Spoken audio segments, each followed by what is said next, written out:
Olá, queridos. Obrigado por me receber na tua casa, obrigado por receber na tela do teu televisor, do teu computador ou muitas vezes do teu celular. Que nós, nesse momento, separados pela distância ainda, agora começando a sair do distanciamento social, mas ainda com muito temor, sabe? Mas temor do Senhor, para fazermos a coisa certa. Que o Senhor está conosco. E isso é maravilhoso. Que nós, nesse momento, juntos, em família, possamos adorar o Senhor, possamos louvar o nosso Deus, render graça pela sua presença entre nós. Por isso eu te convido agora, em família, vamos adorar? Boa noite, pessoal, tudo bem com vocês? Hoje estou aqui com a minha mãezinha lá tocando piano e eu quero deixar uma mensagem muito bonita com vocês. A grandeza de Deus não pode ser medida, pois Ele é infinitamente grande. Palavras não conseguem descrever como Deus é grande em poder, amor, majestade, glória, misericórdia, perdão e honra. Porque Deus é grande, nós temos confiança e fé que nada é impossível para Ele. Sabemos também que Ele é digno de todo louvor e adoração. Na vida, muitas vezes, os problemas e situações fazem com que tenhamos medo ou nos sintamos pequenos e vulneráveis. Nestes momentos, nada é melhor do que servir um Deus grande que nos sustenta e protege com sua poderosa mão. Eu quero cantar com vocês uma música que fala muito ao meu coração e quero deixar essa mensagem, que essa semana possa ser abençoada e que vocês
Eu estava me lembrando nessa semana de um fato que a minha esposa me contou a respeito de um menino, hoje já um senhor, que quando criança era por demais teimoso, na realidade rebelde, de forma que seu pai, na época, estou falando de coisa de mais de 40 anos atrás, se via obrigado ali a aplicar um corretivo. E esse menino, ao receber umas boas sentadas, dava de ombro, ainda mesmo que com lágrimas, falava: bate mais, não está doendo? Bate mais, está até fazendo cócega. É incrível. Mas é impressionante como existem pessoas não só teimosas, mas rebeldes. Sabe, eu e a Ana temos assistido mães orando por seus filhos rebeldes por anos. E de vez em quando nós nos enchemos de esperança. Dão uma melhorada e daí pensamos: agora vai. Mas não vai. Estão sendo corrigidos, mas não aprendem. Não se dobram. Continuam rebeldes. Parece que se aplicou neles aquilo que nos apontou Paulo em 2 Coríntios 4,4. O Deus deste mundo conservou a mente deles na escuridão. Eles não os deixam ver a luz que brilha sobre eles, a luz que vem da boa notícia a respeito da glória de Cristo, o qual nos mostra como Deus realmente é. Vejam, eu estou falando de pessoas que desobedecem a Deus. E no caso, bem sabemos que a rebelião é como o pecado da feitiçaria, porque desvia as pessoas de Deus. O feiticeiro rejeita Deus procurando a ajuda de outros espíritos. Da mesma forma, o rebelde rejeita Deus, desobedecendo a seus mandamentos. Note, quando a Bíblia diz que a rebeldia é como o pecado de feitiçaria, está falando sobre a rebeldia contra Deus. 1 Samuel 15, 23. Todos devemos obediência a Deus, porque Ele nos criou e sabe o que é melhor para nós. Quem desobedece a Deus, sabendo que o que está fazendo é errado, entra em rebelião contra Deus. Essa pessoa rejeita a autoridade de Deus na sua vida. Pensando sobre isso e orando a respeito, me lembrei de um livro do Luciano Subirá, O Agir Invisível de Deus, e o Senhor ainda me levou a recordar lições contidas no livro de Jonas, que no caso nos mostram claramente como Deus trata com a rebeldia. Abram sua Bíblia em Jonas, capítulo 1, mas mantenha a sua Bíblia aberta, nós vamos passear por alguns versículos. Jonas, capítulo 1, verso 1, diz assim a palavra do Senhor. A palavra do Senhor veio a Jonas, filho de Amitai, com essa ordem: vá depressa à grande cidade de Nínive e pregue contra ela, porque a sua maldade subiu até a minha presença.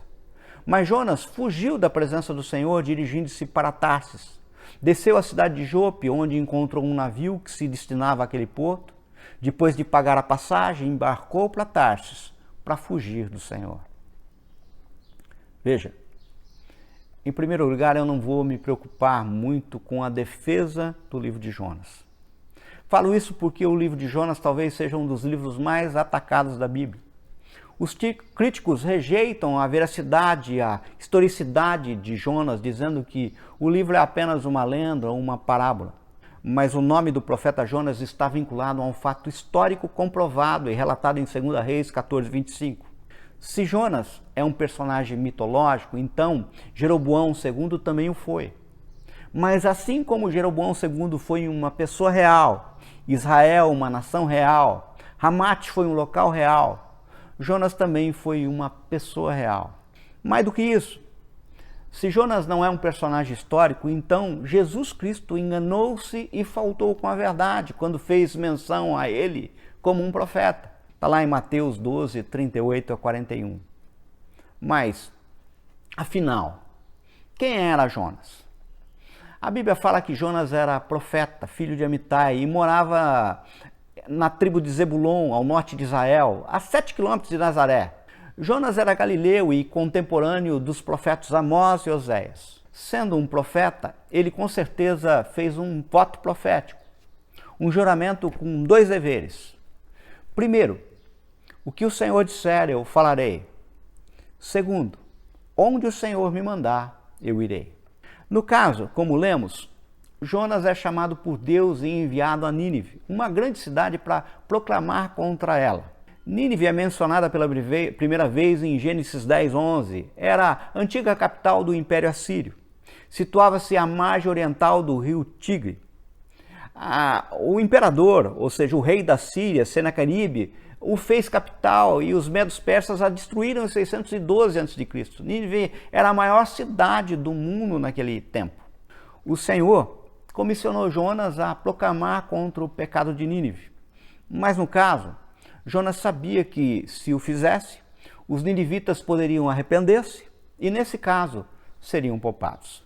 Desejando que eles fossem destruídos pela ira e pelo juízo de Deus, por serem eles inimigos e por julgá-los cruéis e merecedores de tal sorte, Jonas decide não levar-lhes a mensagem divina e se rebela contra Deus, tomando direção absolutamente inversa do ordenado. Pois ao invés de ir para Nínive, compra passagem e parte para Tarsis. Tarsis ficava onde hoje é mais ou menos a Espanha. E ao rebelar-se, ele experimenta correções de Deus em sua vida. Acompanhem comigo, vamos ler a partir do verso 4. Diz assim: O Senhor, porém, fez soprar um forte vento sobre o mar e caiu uma tempestade tão violenta que o barco começava a arrebentar-se. Todos os marinheiros ficaram com medo e cada um clamava ao seu próprio Deus. E atiraram as cargas ao mar para tornar mais leve o navio. Enquanto isso, Jonas, que tinha descido para o porão e se deitado, dormia profundamente. O capitão dirigiu-se a ele e disse: Como você pode ficar aí dormindo? Levanta-se e clame a seu Deus. Talvez ele tenha piedade de nós e não morramos. Então, os marinheiros combinaram entre si: Vamos tirar sorte para descobrir quem é o responsável por essa desgraça que se abateu sobre nós. Tiraram sortes e a sorte caiu sobre Jonas. Por isso lhe perguntaram: Diga-nos quem é o responsável por essa calamidade. Qual é a sua profissão? De onde você vem? Qual é a sua terra? A que povo você pertence? Ele respondeu: Eu sou hebreu, adorador do Senhor, o Deus dos céus, que fez o mar e a terra. Com isso, eles ficaram apavorados e perguntaram: O que foi que você fez? Pois sabiam que Jonas estava fugindo do Senhor, porque ele já lhes tinha dito. Vejam, foi essa a primeira correção de Deus na vida de Jonas. O Senhor enviou-lhe uma grande tempestade. Sempre que falamos de tempestades, pensamos automaticamente em adversidades, dificuldades, perrengues, pois é exatamente isso que elas significam. Contudo, temos a tendência de vermos em Satanás a origem das adversidades, das contingências adversas. Mas nesse caso, a Bíblia diz que foi Deus que enviou a tempestade. Note, é lógico que o Senhor pode fazer que o diabo trabalhe para ele, permitindo uma investida contra áreas específicas da nossa vida. Mas isso, em hipótese alguma, quer dizer que Satanás esteja no controle da situação. E há tempestades, como a do caso de Jonas, que o próprio Deus envia. Entendam, a nossa rebeldia desencadeia correções de Deus, as quais muitas vezes podem vir por meio de circunstâncias adversas que são enviadas por Deus mesmo. E nessa hora não adianta orar, repreender o diabo, nem jejuar. A única coisa que podemos e devemos fazer é arrepender-nos e abandonarmos a rebeldia. Percebam que enquanto Jonas não se posicionou, a tempestade ficava cada vez pior. É exatamente assim também com muitos cristãos rebeldes. Existem muitas pessoas em rebeldia que vivem correndo atrás de igrejas, de pregadores, como se uma oração resolvesse os seus problemas. Mas o que é preciso, quando Deus está usando a sua correção, o seu aguilhão, é desempacarmos e decidirmos obedecer-lhe. Inclusive, quando nós falamos de empacar, nós logo nos lembramos de um animal, do burro. E no caso, o cristão rebelde que quer fugir de Deus, não é o burro como um animal que merece respeito à sua natureza, mas sem dúvida não é lá dotado de muita inteligência, pois pense comigo 3 coisas, aliás, como nos ensina o pastor Hernandes Dias Lopes. Primeiro, se Deus é onipresente, e Ele é, fugir da sua presença é a mais consumada loucura.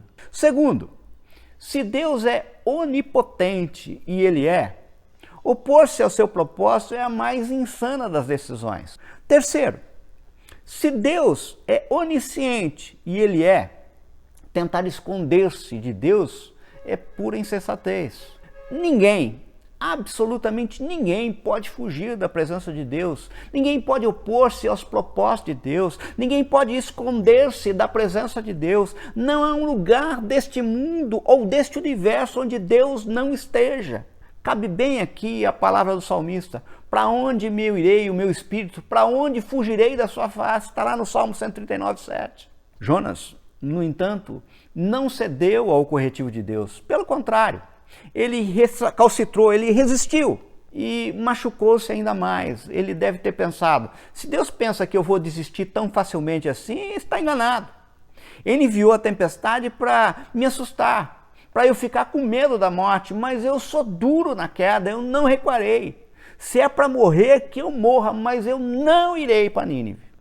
É incrível a semelhança com alguns rebeldes que conheço, que chegam a falar com orgulho da sua teimosia, rebeldia, burrice, dando ar de que isto é uma qualidade. Eu sou durão, olha como eu sou, comigo ninguém pode, eu sou durona na queda. Que idiotas, que idiotas. Agora, aqui eu quero fazer uma observação. Vocês já notaram que a teimosia, ou melhor, a rebeldia de Jonas não causou problema só para ele, mas para todos que estavam naquela embarcação. Houve grande prejuízo, pois a carga se perdeu, já que os marinheiros tiveram que jogá-las no mar para aliviar o navio. Isso sem contar que a atitude de Jonas colocou em risco a vida de centenas de pessoas. Amados, quantas e quantas vezes os rebeldes são confrontados acerca dos erros que estão cometendo e irem contra Deus, e eles simplesmente respondem: a vida é minha, ninguém tem nada a ver com isso, com a minha vida, o problema é meu. Não, não é seu. Pois os seus erros, na grande maioria das vezes, causam prejuízo, dor e sofrimento para muita gente, principalmente aqueles que estão perto.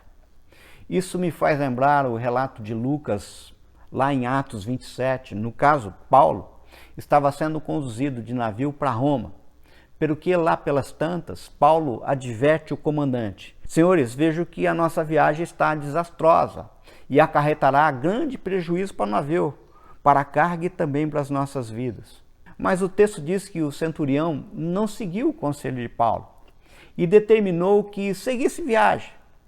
Não deu outra. Passaram um apuro terrível com uma tempestade. Igualmente ao caso de Jonas, também tiveram de lançar fora toda a carga. A tempestade era tamanha que o navio quase que se partiu ao meio. Ficaram à deriva.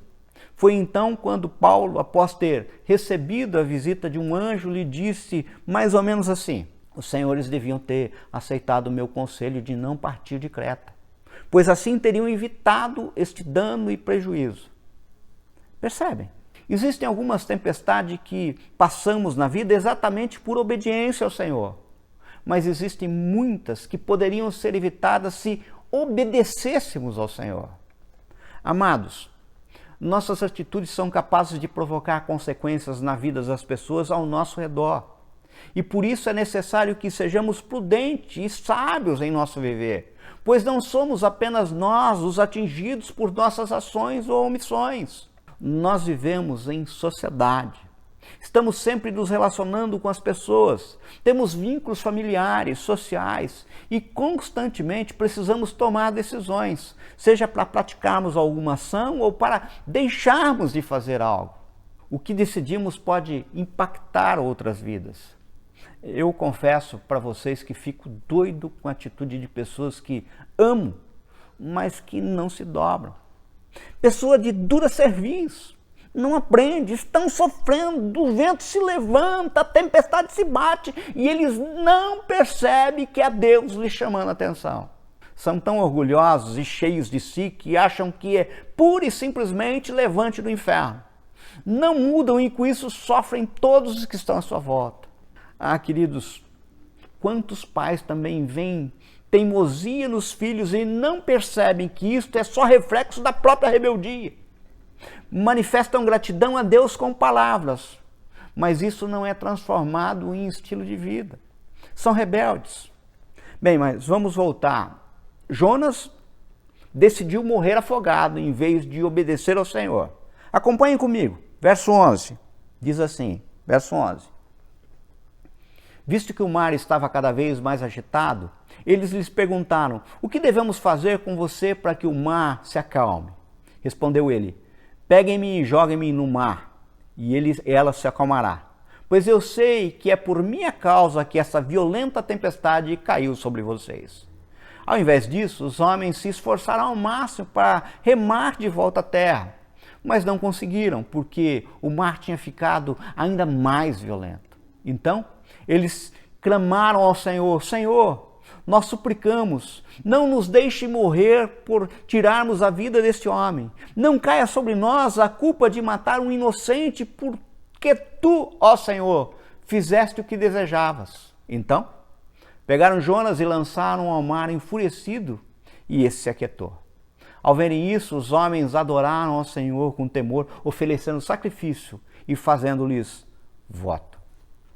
Notem que a tempestade enviada por Deus era progressiva. Quanto mais os homens tentavam chegar à terra remando, mais tempestuoso ficava o mar. Entendam, meus queridos, quando Deus usa a sua correção, não há escapatória, a não ser que cedamos e nos arrependamos. Agora Jonas, o teimoso, o rebelde, não se intimidou diante do risco de morte e preferiu morrer a abandonar a sua teimosia. Ele queria morrer, pois estava muito desgostoso com Deus.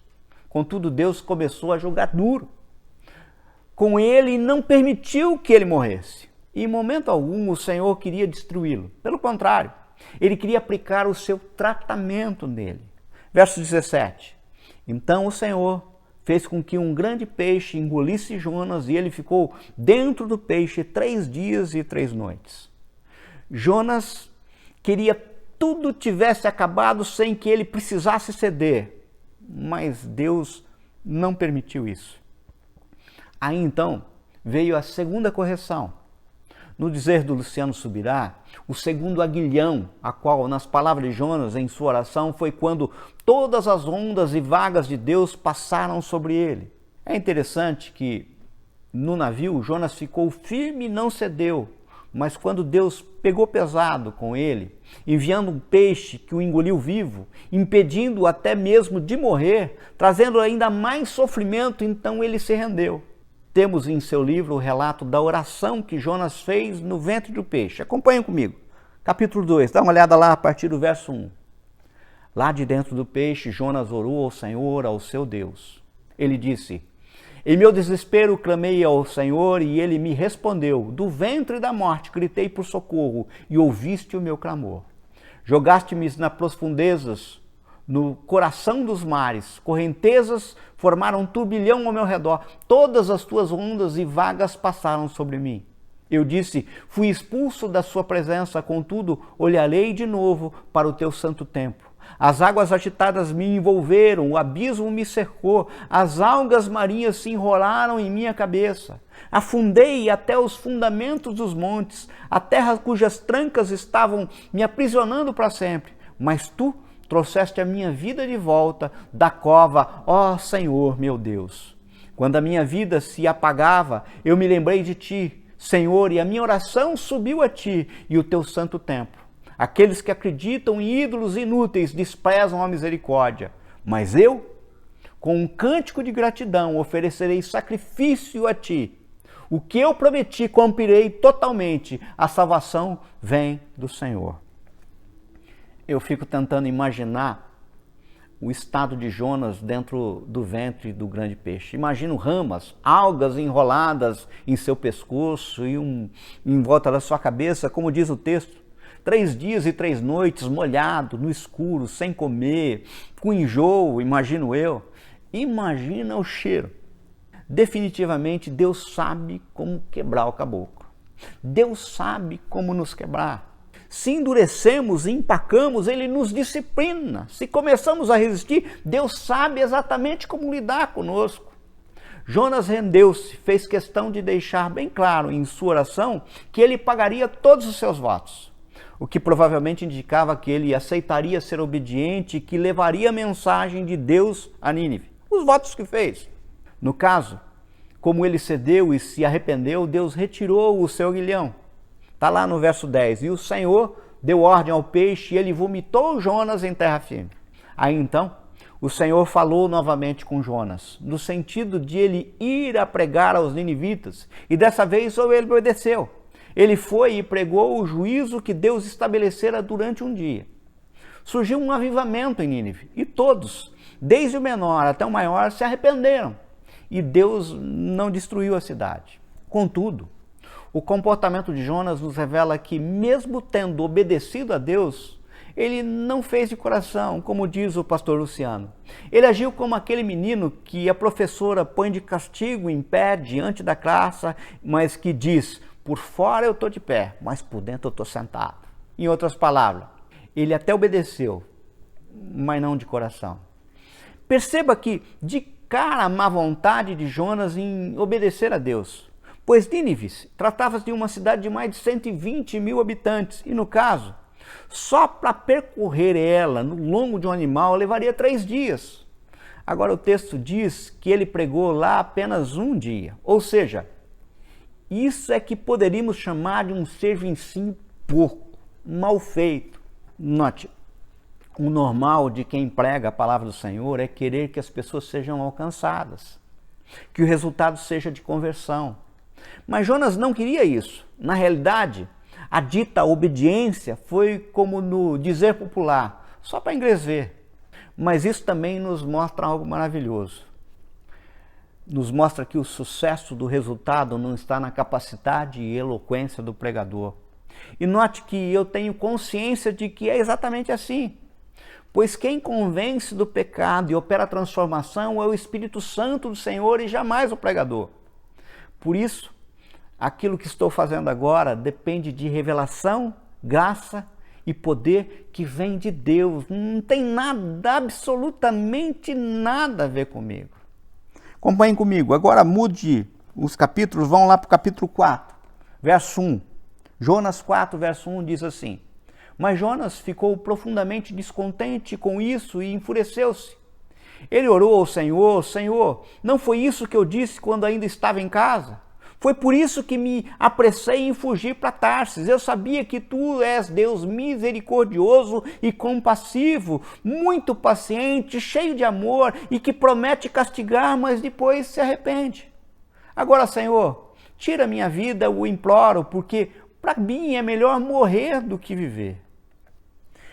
Percebam que nessa hora Jonas voltou a agir como um animal que empacou. Portanto, ele precisava de mais uma correção e Deus deu-lhe uma terceira espetada. Ele estava tão contrariado que quando o Senhor perguntou-lhe se sua ira era razoável, ele virou a cara e não respondeu. Saiu da cidade, ficou remoendo sua bronca. Sabe, criança malcriada quando emburra? Foi aí que o Senhor pegou de jeito mais uma vez. Dessa vez, Deus deu algo a Jonas para tirá-lo mais tarde. Penso que isso retrata o Senhor mexendo na própria estabilidade que um dia Ele nos deu, a fim de fazer que cedamos. O tratamento de Deus visa justamente mudar os nossos conceitos e valores. E isso aconteceu com o profeta Jonas. O livro termina com Deus falando por último, não Jonas, o que nos demonstra que ele aprendeu a parar de retrucar e de empacar. Nós também precisamos aprender isso. Que independentemente do que achamos ou estamos sentindo, Deus tem sempre razão. Ele é perfeito e não erra nunca. Precisamos acertar isso com uma fé infantil e nunca mais empacarmos em relação à vontade de Deus. Vamos seguir. Jonas 4, verso 5.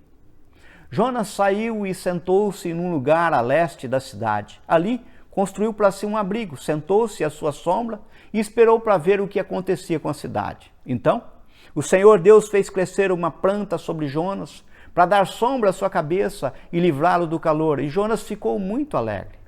Mas na madrugada, no dia seguinte, Deus mandou uma lagarta atacar a planta, de modo que ela secou. Ao nascer do sol, Deus trouxe um vento oriental muito quente, e o sol bateu na cabeça de Jonas a ponto de ele quase desmaiar. Com isso, ele desejou morrer e disse: para mim seria melhor morrer do que viver. Mas Deus disse a Jonas: você tem alguma razão para estar tão furioso por causa da planta? Respondeu ele: sim, tenho. Eu estou furioso a ponto de querer morrer.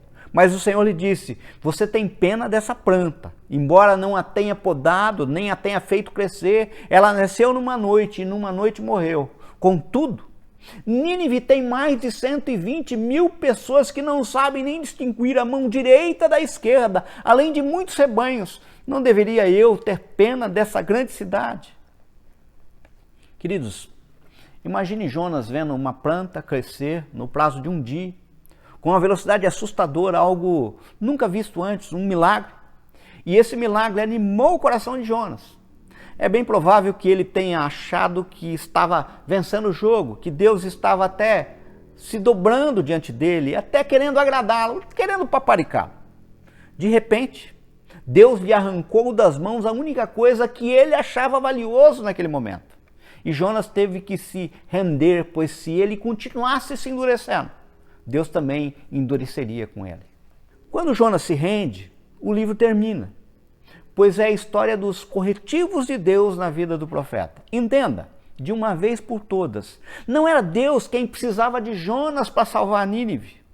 Ou você acha que foi a pregação de Jonas que salvou Nínive? Mas era Jonas quem precisava ser salvo da sua rebeldia. Muitas vezes, passamos por aflições e angústias que nós mesmos geramos. Precisamos de um coração submisso à vontade do Pai, que saiba orar como Jesus orou no jardim do Getsemane. Meu Pai, se for possível, afasta de mim esse cálice. Contudo, não seja como eu quero, mas sim como tu queres. Mateus 26, 39. Eu já vou concluir. Eu quero terminar com aquilo que para mim me veio como eu gosto dessa frase, cereja do bolo. Sabe, eu fiquei preocupado em responder um questionamento muito sério a respeito dessa rebeldia e suas consequências. Mas não só ao rebelde, pois o texto termina como termina e acredito como apontei que Jonas aprendeu a lição. Mas aqueles que foram, digamos assim, vítimas dessa rebeldia, como ficaram? Fiquei pensando nas pessoas que pagam um preço pela rebeldia de terceiros, como os marujos da embarcação que estavam desesperados enquanto Jonas dormia no porão, como os marujos que colocaram suas vidas em risco porque o centurião não deu ouvido a Paulo. Fico pensando em quanta dor, quanto sofrimento poderia simplesmente ter sido evitado. Mas aí o Espírito Santo me fez lembrar de um Deus hoje, que é o mesmo Deus de José, e que transforma o mal em bem, está em Gênesis 50, 20. Lembrei-me de que sabemos que Deus age em todas as coisas para o bem daqueles que o amam, Romanos 8, 28. E que com aqueles marujos não foi diferente, pois o Senhor transformou o mal em bem. Tanto que o texto que lemos nos aponta, em Jonas 1,16, que todos os homens adoraram ao Senhor com temor, oferecendo sacrifício e fazendo-lhes votos. Ou seja, houve conversão no meio da rebeldia de Jonas. Por isso, meu irmão, minha irmã, se você hoje encontra-se em caminho de rebeldia, eu desejo que o Senhor se revele a você enquanto há tempo, pois é bom procurar o Senhor enquanto se pode achar. Agora você, mamãe, você, papai, você, vovô, você, vovó, se você está já cansado, eu posso te dizer aquilo que Paulo diz em Romanos 8. Se Deus é por nós, quem será contra nós? Aquele que não poupou o seu próprio filho, mas entregou por todos nós, como nós não nos darmos juntamente com ele e de graça todas as coisas? Quem fará alguma acusação contra os escolhidos de Deus? É Deus quem os justifica. Quem os condenará? Foi Cristo Jesus quem morreu e mais que ressuscitou e está à direita de Deus e também intercede por nós. Quem nos separará do amor de Cristo? Será a tribulação? Ou angústia, ou perseguição, ou fome, ou nudez, ou perigo, ou espada? Como está escrito, por amor de ti enfrentamos a morte todos os dias, somos considerados como ovelhas destinadas ao matadouro. Mas em todas essas coisas, somos mais do que vencedores por meio daquele que nos amou. Pois estou convencido de que nem a morte, nem a vida, nem anjos, nem demônios, nem o presente, nem o futuro, nem quaisquer poderes, nem altura, nem profundidade, nem qualquer outra coisa na criação será capaz de nos separar do amor de Deus que está em Cristo Jesus, o nosso Senhor. Vamos orar? Pai, bem sabemos que o Senhor esquadrinha corações, que todos quantos se achegam a Ti com o coração contrito acham graça. Por isso, Pai, visita cada coração agora, que com a Tua revelação venha arrependimento, que com a Tua revelação venha consolo, que com todo mal seja transformado em bem, para louvor da Tua glória, para a alegria do nosso coração, mas principalmente porque oramos em nome de Jesus. Amém? Vamos orar? Obrigado, ó Pai, pela mensagem edificante que acabamos de ouvir.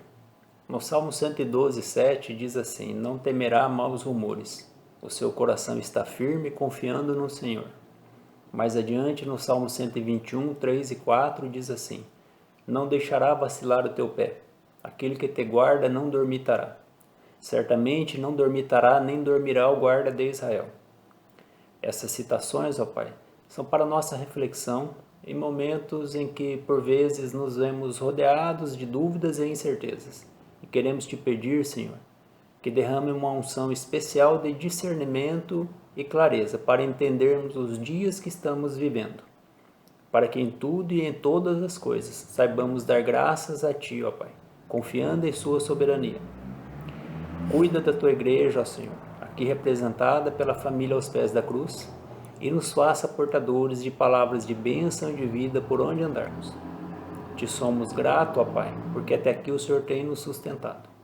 E é em nome de Seu Filho Jesus Cristo que assim oramos e agradecemos. Amém.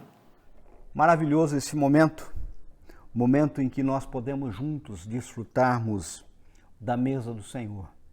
Mas não é uma mesa qualquer, a mesa é do Senhor. Então importa em que antes que nós comamos do pão, antes que nós tomamos do cálice, nós possamos olhar para nós mesmos, nos examinar e ver como está o nosso coração. Por isso, feche seus olhos neste momento. Ore junto comigo. Senhor, Pai, graças Te damos por esse momento, Pai.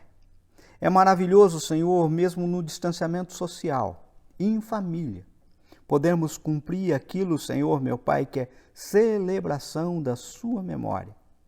Pai, somos imperfeitos, somos indignos dessa mesa, mas nós nos tornamos dignos, Senhor, meu Pai, quando lembramos do sacrifício na cruz e reconhecemos o Teu senhorio sobre nossas vidas. Pai, lava-nos dos nossos pecados, cumpra em nós, Senhor, os Teus planos. É o que Te pedimos, Pai, em nome de Jesus. Aquilo que Paulo recebeu, ele passou para nós de uma forma bem clara. O Senhor Jesus, na noite em que foi traído, pegou o pão, deu graças e depois partiu e deu a seus discípulos, dizendo: comei todos vós. Este é o meu corpo que é entregue em favor de vocês. Façam isso em memória de mim. Comamos.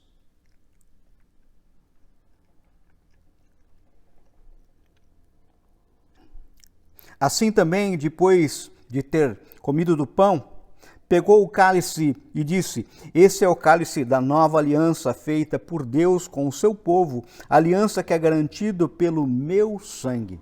Cada vez que vocês beberem desse cálice, façam isso em memória de mim. Tomamos.